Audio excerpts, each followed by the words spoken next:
Tara mga lalabs, magluto tayo ng sinigang na lapu-lapu.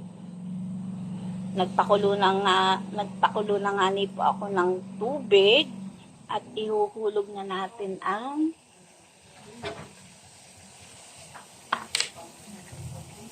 kamatis at kalamyas.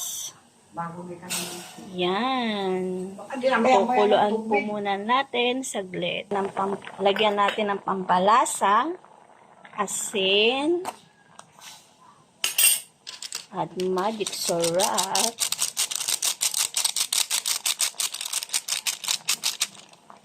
Yan na nga ni po. Nakulo na po siya. Maya-maya lang nga ni po, pwede na po natin ilagay ang lapu-lapu. Ilalagay na nga ni po natin yung lapu-lapu. Ayan po.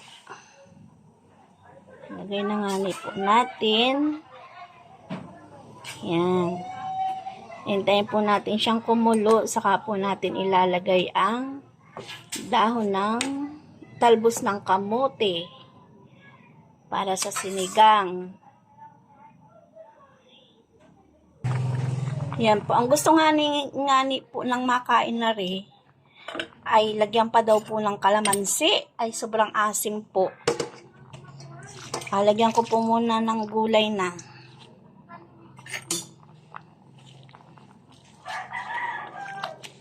At ang asunod ko po yung kalamansi. Nag-request po na lagyan daw po ng kalamansi.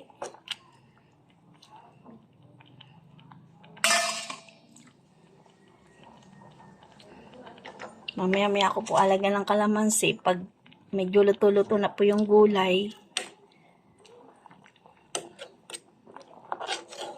lagyan po natin ng kalamansi. Ang request po ng makain.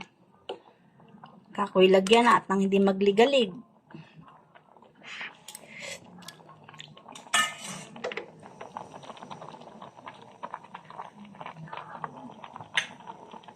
Lagay na po natin ang kalamansi. Kunting kulo lang ang pot. Atin pong apatayin na ito.